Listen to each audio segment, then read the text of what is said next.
In today's video, I'm going to teach you how to create a new folder in OneDrive using the 2025 desktop browser interface. Let's get started right from your desktop browser. Open your preferred browser and head to the official OneDrive website.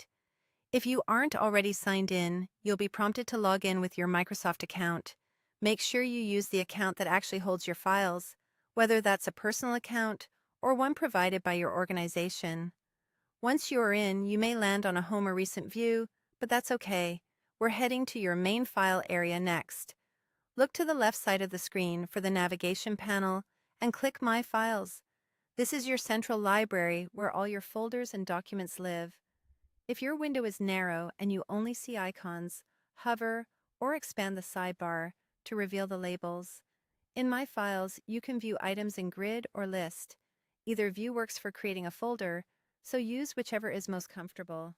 Now move your attention to the top of the page. Find the Create button. On some screen sizes, it may appear as a button with a plus sign. Click it to open the Creation menu. This menu is where you add new items to your OneDrive. From the options presented, select Folder. This tells OneDrive you want to add a new, empty folder to your current location. A small dialog will open asking for the folder name.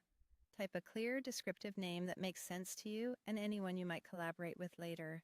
It's a good idea to avoid special characters that operating systems typically don't allow in folder names, and to keep the name concise so it's easy to spot. If you use dates or project codes, keep them consistent to make sorting and searching simpler down the line.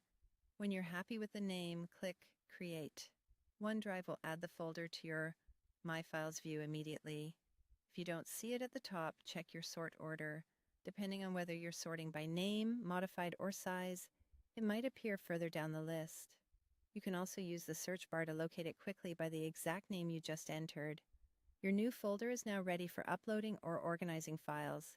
It will be empty to start, making it a clean place to keep related documents together. If the Create button seems hidden, try maximizing your browser window or reducing zoom so the top toolbar is fully visible. And if you're using a work or school account, note that an administrator's settings may slightly change the look, but the process remains the same. If this video helped, please like, subscribe, and share. Thanks for watching.